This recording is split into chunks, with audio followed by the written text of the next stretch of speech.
দেখুন আমি কত সুন্দর করে খিচুড়িটা বানিয়েছি।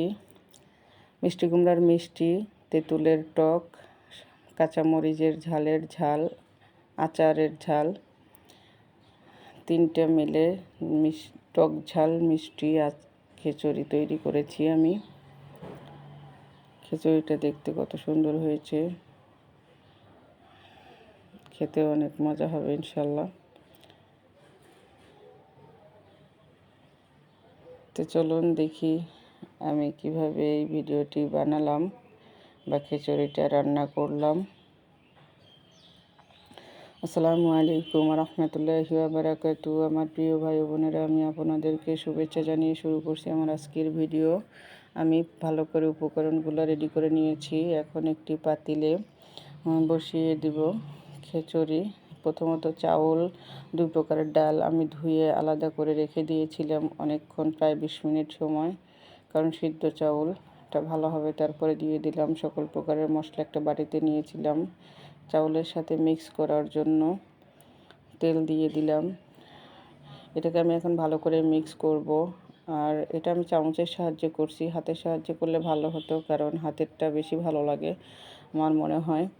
আমার হাতে একটু সমস্যার কারণে ব্যথা হয়েছে, এই জন্য আমি হাত দিয়ে করলাম না, আমি চামচ দিয়ে করলাম। দেখেন কতটা সুন্দরভাবে মিশে গেছে। এখন আমি এটাকে গরম পানি দিব।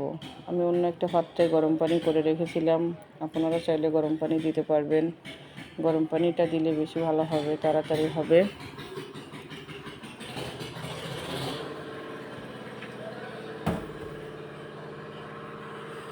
আমি এখন দিয়ে নাড়াচাড়া দিয়ে দিলাম। দেওয়ার পরে এখন দেখতেছি ঢেকে রেখে দিব, যে উতলানোর জন্য অপেক্ষা করব। এটা যখন পানিটা ফুটে আসবে তখন আমি কিছুক্ষণ জাল করার পরে আমি আবার এটার ভিতরে মিষ্টি কুমড়োগুলো দিয়ে দিব। আর মিষ্টি কুমড়োগুলোও আমি আগে কেটে ধুয়ে রেখেছিলাম, খোসাসহ দিয়েছি, কারণ এটা একদম কচি ছিল। দিয়ে দিলাম মিষ্টি কুমড়োগুলো। আর মিষ্টি কুমড়োগুলো বেশি সিদ্ধ হইতে সময় লাগবে না। এই পর্যন্ত আমার ভিডিওটি ভালো লেগে থাকলে অবশ্যই চ্যানেলটি লাইক, কমেন্ট, সাবস্ক্রাইব করে দিবেন বা আইকনটি বাজিয়ে দিবেন, যেন পরবর্তী ভিডিও দেখতে পারেন। আমার খিচুড়িটা এই পর্যন্ত হয়ে আসছে দেখুন। এখন আমি তেঁতুলের টকটা দিয়ে দিলাম।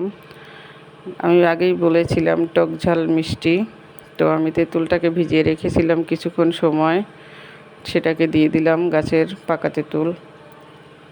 আর দিয়ে দিলাম আমি বানিয়ে রেখেছিলাম মরিচের আচার। মরিচটা খুবই ঝাঁঝালো এবং ঝাল বেশি করার জন্য আমি এটা দিয়েছি, ঝাল আচার হবে। আর আচারের তেলটাও যেন দিলে একটা ঘ্রাণ বের হবে, এই জন্য আপনারা বাসায় এভাবে বানিয়ে খেয়ে দেখবেন, আমাকে কমেন্ট করে জানাবেন। এদিকে খিচুড়িটা আমার প্রায় হয়ে আসছে, এটাকে কিছুক্ষণ সময় ঢেকে রেখে দেব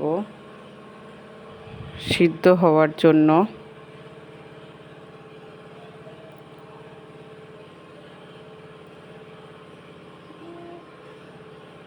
দেখেন অনেকটা সিদ্ধ হয়ে আসছে, একটু নরম হবে।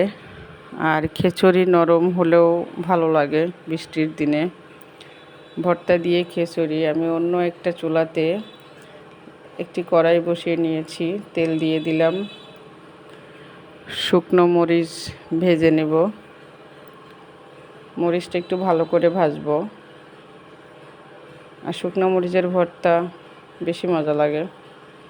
যে ভর্তাটা বানাবে এটা শুকনো মরিচ দিয়েই বানাবেন, তাহলে বেশি মজা লাগবে, খেতে ভালো লাগবে, ঘ্রাণটা সুন্দর আসবে। যে গুঁড়ি চিংড়ি মাছ শুকনো করা, ওগুলাকে আমি দিয়ে দিলাম। ওগুলো আমি নিজে হাতে বানিয়েছিলাম শুটকি। আমি বাহিরের শুটকি বেশি একটা খেতে পারি না, চিংড়ি শুটকি, এই জন্য নিজে বানিয়েছিলাম।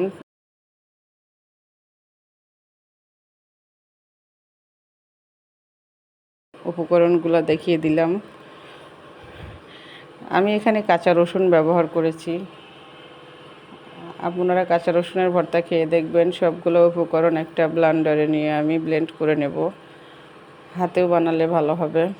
আমার হাতের সমস্যার জন্য বানাতে পারলাম না হাতে। এটা একটু আস্ত আস্ত থাকবে, যা খেতে মুখের সাথে অনেক ভালো লাগবে। দেখেন এদিকে আমার খিচুড়িটা কত সুন্দর হয়েছে, লোভনীয় হয়েছে। কিছু ধনিয়া পাতা দিয়ে দিয়েছি এর ভিতরে, ঘ্রাণটা সুন্দর আসবে। আমি এখানে কোনো মশলা ব্যবহার করি নাই, শুধু এই কয়েকটা জিনিস দিয়ে বানিয়ে ফেললাম আমার টকঝাল মিষ্টি খিচুড়ি। এই পর্যন্ত আমার ভিডিওটি যদি ভালো লেগে থাকে আপনারা অবশ্যই আমাকে সাপোর্ট করবেন। এই বলেই শেষ করছি আমার ভিডিও। ভালো থাকবেন, সুস্থ থাকবেন। আল্লাহ হাফেজ।